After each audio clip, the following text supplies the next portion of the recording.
You probably haven't heard about it, but there's a new scramble for Africa. The UAE, one of the smallest and richest countries in the Middle East, is buying up to 20% of Zimbabwe's forests, 10% of Liberia's, 10% of Zambia's, 8% of Tanzania's, and an unknown amount of Kenya's forests as well.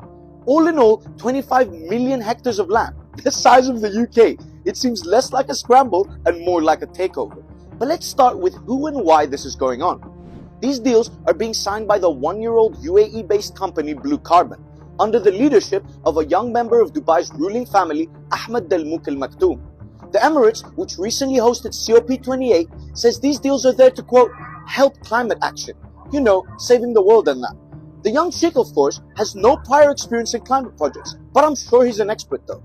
Now, to put it simply, under the Paris Climate Agreement, countries have pledged to go net zero, and a country or company that wants to offset its pollution can invest in green projects like forests, giving it so-called carbon credits.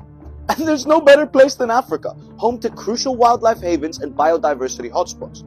And so, the newly purchased large swaths of land represent billions of dollars in potential offsetting revenue for the Emirates. So, we ticked off profit. Now, let's go to power and PR. The UAE is the world's 7th largest oil producer and has the 3rd biggest plans for oil and gas expansion behind its neighbors Saudi Arabia and Qatar. So it's fair to say they aren't exactly going green.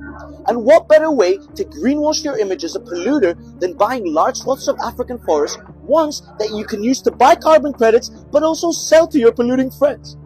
MashaAllah! Worst of all, Africa is losing here again. It's responsible for just 4% of global greenhouse gas emissions, and yet suffers disproportionately from climate change. Western polluters love making broken promises and don't pay up for the damage they cause. And now African governments have given them a way to effectively whitewash their problem. And who pays? Well, as usual, the people. Take Liberia, for example. Under the deal, it gives away 1 million hectares over 30 years, while the UAE's Blue Carbon gets 70% of the credit sales. According to NGO Fern, over 1 million people depend on the land to live, and their rights have been simply violated and sold off to a foreign country. And so, brothers and sisters, my question is simple. Is this climate action or carbon colonialism? Let us know in the comments below. I'm Ahmed Ghunaim, and I'll see you next week.